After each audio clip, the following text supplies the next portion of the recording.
j'ai vu les 2 premiers épisodes en avant-première au Grand Rex de la série Netflix. J'ai dormi entre-temps, je me suis réveillé ce matin, et on peut dire qu'il y aura un avant et un après. Ce qu'on a vu hier, c'était un truc de fou. Ce qu'on a ressenti hier, c'était un truc de fou. Et il faut qu'on en parle. On va en parler dans cette vidéo, mais on en parle aussi ce soir en live à 23h sur la chaîne pour répondre à toutes vos questions. Parce que je me dois de le faire. Je me dois de le faire parce que ce qu'on a vécu hier, c'est tout simplement une dinguerie. Alors, pour ceux qui ne me connaissent pas, qui me découvrent par rapport à la vidéo, au titre, aux recommandations, oui, vous pouvez voir derrière moi. Je suis un très très gros fan de One Piece. Je suis One Piece depuis 2002-2003. Je collectionne, je fais des critiques analyses, je fais des réactions live, je fais des unboxings. Bref, j'adore One Piece. Cependant, ceux qui me connaissent pourront vous le dire dans les commentaires, je suis aussi impartial. Je ne suis plus le gros fanboy que j'ai été à une époque, qui disait amen à tout ce qui était fait au niveau de One Piece et qui disait que tout le reste était de la merde. Non, j'ai changé et justement ça m'a valu aussi des bons retours dans la gueule, parce que des fois j'avais dit des trucs sur One Piece qui n'avaient pas plu à la communauté parce qu'on n'a pas le droit de toucher au sacro-saint qu'est Eiichiro Oda. Et c'est pas parce qu'on aime une œuvre qu'on doit obligatoirement être aveugle à cette œuvre. Je fais des vidéos sur la série live depuis quelques temps. Je me suis surtout intéressé à l'aspect graphique. Et quand surtout j'ai vu l'aspect graphique du Baratie, ce qu'ils imaginaient, vers quelle vision ils allaient. Depuis ce jour-là, il y a plus de un an et demi, qu'on a eu les premiers croquis et les premières maquettes, je me suis dit, là, ils tiennent peut-être quelque chose. Et c'est de ça on va parler. On va parler de l'atmosphère, de comment ils ont réussi à changer One Piece tout en gardant l'ADN de One Piece. C'est ça qui est fou. Alors, il se passe aussi autre chose. C'est-à-dire qu'on a été au Grand Rex, on était invité pour y aller, pour ma part. Après, c'était des places qui étaient à gagner. Il n'y a absolument aucune personne qui n'a pu assister à cette avant-première en payant une place. Il fallait connaître quelqu'un ou gagner des places. Donc, il est sûr et certain que la majorité des personnes qui vont ou qui ont été voir justement cette série avaient été fans de One Piece. Il y a aussi des personnes avec qui j'ai parlé, qui accompagnaient, qui eux n'étaient pas du tout fans. La chose qui m'a fait peur au niveau de cette série, de tout ce qu'on voyait en amont, ça a été le véritable matraquage. Et quand je dis matraquage, je pense qu'on est encore loin de ce qui se passe en ce moment au niveau de la série One Piece Netflix. Il y a un véritable matraquage, il y a une overdose où des fois ça devient littéralement indigeste. Et dans ma tête, je me suis dit, ils partent beaucoup trop fort. Ils partent beaucoup trop fort. Il va avoir une trop grosse hype qui va être mise dessus et obligatoirement quand on a une hype, on s'attend à quelque chose de fantastique et quand on regarde, eh bien, on est déçu. Et je me suis dit, mais il y a trop, il y a beaucoup trop. Le fait qu'on ait justement Lighter qui vient, qui va au Japon, qui va au studio de la Shueisha, qui rencontre la voix de Luffy, qui après rencontre Eiichiro Oda. Je me dis, mais non, il y a trop, il y a beaucoup trop. Ils sont en train de nous gaver et ça va faire l'effet inverse. C'est-à-dire qu'on va en avoir marre. Là, j'essaie de vous ramener le ressenti de comment moi, personnellement, j'étais et d'autres personnes aussi étaient. Et il y avait aussi des personnes qui étaient là dans l'espoir, et je peux comprendre cet espoir-là, que ça soit une véritable daube. Parce que qu'on se comprenne bien, il est impossible de faire une bonne série live sur un manga ou un anime qui est dans un univers complètement farfelu. Et ils ont réussi.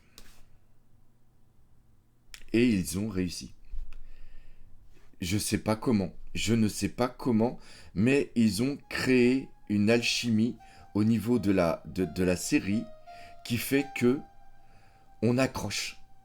Et en tant que fan de One Piece qui a lu je ne sais pas combien de fois, je fais le distinguo entre la série Love originelle, qui est bien sûr le manga, et l'autre One Piece qu'ils ont créé, qui est le One Piece dans un monde réel, alors réel entre guillemets, je dirais, qui fait beaucoup penser, comme je l'ai dit, c'est vraiment là-dessus qu'ils axaient le pirate des Caraïbes, avec des éléments un petit peu farfelus, comme bien sûr les fruits du démon, les pouvoirs et surtout les Dendenmushi qui sont absolument incroyables. Il y a des trucs, il y a des inventions que je peux pas vous parler qu'ils ont fait dedans, et tu te dis mais pourquoi Ishiroda il a pas mis ça dans le manga? Il y a aussi quelque chose qui est absolument dingue, et ça je suis obligé d'en parler, j'espère que je vais pas me faire taper sur les doigts, c'est que ils ont voulu vraiment différencier le manga de la série Netflix en donnant à la série Netflix un côté réaliste mais un côté aussi violent. Il y a des trucs que l'on voit dans la série qu'on ne verra jamais dans le manga, qui pourraient être dans le manga si, comment dire ça, si Ichiro Oda avait un petit penchant berserkien ou Okuto no Kenya, on va dire ça comme ça. Il y a des passages, tu te fais waouh, ils ont fait ça, ils ont fait la mort de Roger. La mort de Roger, hein, je peux en parler, on le voit dans le trailer. Quand on voit la mort de Roger, tu fais waouh. Et ça commence par la mort de Roger. C'est pas spoiler de dire ça, parce que la mort de Roger, c'est les premières pages tout simplement du manga, et c'est ce qu'on a dans le trailer. Et rien que là, il nous emmène. La narration qu'il y a au début, franchement, il nous emmène. Et ils ont fait très très fort dans le fait que et chaque épisode fait à peu près 1 heure, on ne voit pas le temps passer. Il y a un rythme qui est excellent, il n'y a aucun temps mort, ça s'enchaîne super bien, la réalisation elle est ultra top, la photo, quand j'ai analysé la photo, le petit côté un petit peu sépia, le côté un petit peu ancien, mais colle à fond, et la mentalité des personnages, elle est là. On retrouve un Zoro. Zoro, il a un flow, mais un truc absolument de taré. Les fans de Zoro, mais franchement, ils vont être complètement fous. La Nami, elle est excellente. Et le Luffy, mais t'adhères. Des fois, il fait des trucs, tu dis, mais attends, est-ce que Luffy ferait vraiment ça dans le manga? Mais ça colle. Ça colle. C'est absolument dingue. Il y a une alchimie entre les acteurs qui est dingue. Il y a des petits moments, il y a de l'humour. Moi personnellement, je valide l'humour, j'aime bien, c'est de l'humour qu'on retrouve au niveau de Eiichiro Oda. Il y a il y a des mimiques qu'on retrouve, il y a des clins d'œil, il y a des easter eggs, et c'est absolument grandiose. Il y a plusieurs niveaux de lecture comme quand on lit One Piece, c'est-à-dire que quand tu lis One Piece, tu lis une première fois le chapitre, après tu le relis une deuxième, troisième fois, parce que tu sais qu'Eiichiro Oda il place des petits trucs derrière, et là il y en a partout. Il y en a absolument partout, et j'étais dégoûté déjà que ça se termine, tout simplement. Et j'étais dégoûté quand j'ai appris que justement, ils vont lâcher tous les épisodes d'un seul coup. Et je me suis dit, merde, pour le business plan, ça c'est pas bon, parce que je voulais faire une review par semaine. Ça permet d'étirer, de garder une hype et tout. Là, ils nous balancent tout d'un seul coup. Mais quand je suis sorti des deux épisodes, je voulais voir la suite. Et une fois qu'ils ont terminé, l'attente pour la prochaine série, ça va être très très long. Alors oui.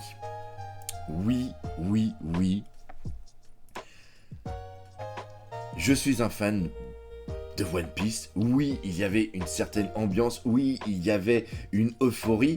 Mais quand le truc est merdique, En sortant, les gens redisent, mais c'est de la merde, comme on avait dit. Et là, les gens, ils étaient... La majorité était sur le cul parce que ils ont réussi quelque chose que l'on pensait absolument impossible. Le deuxième épisode qui est centré sur Baggy, il y a des trucs dedans, je peux pas en parler, mais c'est du génie d'avoir mis ça en place. c'est du génie. Le jeu d'acteur de Baggy, le traitement de Baggy, c'est incroyable. On a trippé Baggy, on a applaudi Baggy, on a applaudi Baggy. C'était quelque chose de fou. Le jeu d'acteur pour Baggy, le traitement narratif de Baggy, il est absolument fou. Il est absolument fou. L'équipage de Shanks, il y a du bon, il y a du moins bon. J'en parlerai parce que c'est pas exempt de défaut. C'est pas exempt de défaut. Il y a des éléments au niveau du flashback. On valide ou on valide pas. Je peux pas en parler, on en parlera plus tard. Justement dans le débrief. Le passage avec le monstre Mara. La salle a fermé sa gueule. Il n'y avait pas un bruit. Et regardez, j'en parle, et j'ai le trémolo qui est là. Ils ont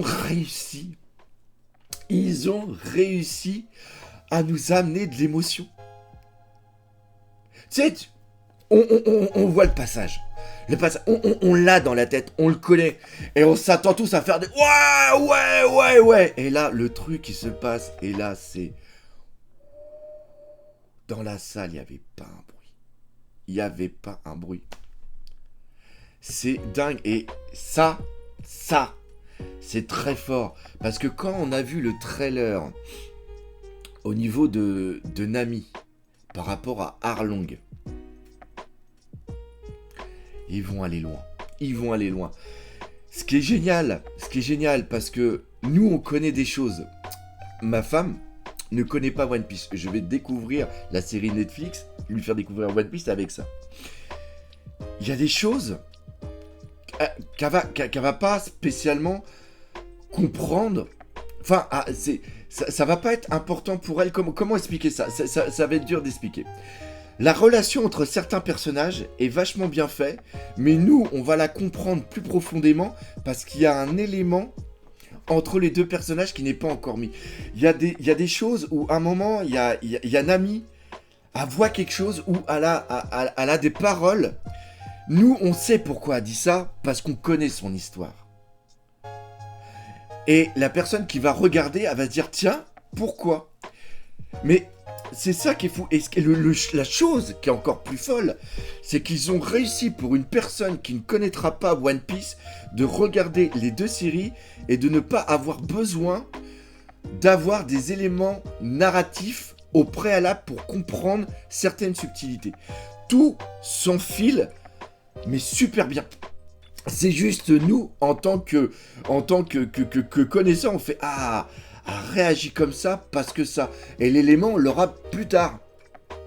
Et donc, la personne, elle, quand elle regardera une deuxième fois la série, elle va se dire « Ah, mais c'est pour ça !» Comme des fois, ça arrive pour Breaking Bad, ou par exemple Game of Thrones, ou des trucs. On comprend les mises en scène qu'il va y avoir. Et voilà. Alors, il y a de l'humour. L'humour... Personnellement, c'est pas un humour forcé, je dirais, à la Marvel. On a rigolé. Il y a des moments qui sont hyper loufoques. Il y a des moments qui sont bien mis. Il y a des bons moments d'attente. Quand il y a un gag, le gag, c'est pas... En vérité, ils mettent pas un gag pour dire, attends, là, cahier des chartes, on doit mettre une blague à ce niveau-là, parce qu'il y a la blague par rapport au manga, ou il y a la blague par rapport à ça. Non, franchement, c'est très très bon, ça passe assez vite, le rythme est vraiment super bien emmené. Franchement, ça file, mais tellement bien. Ça file tellement bien. Et là où je suis content, je suis fan de One Piece, donc obligatoirement je suis content que ça soit One Piece et que ça marche.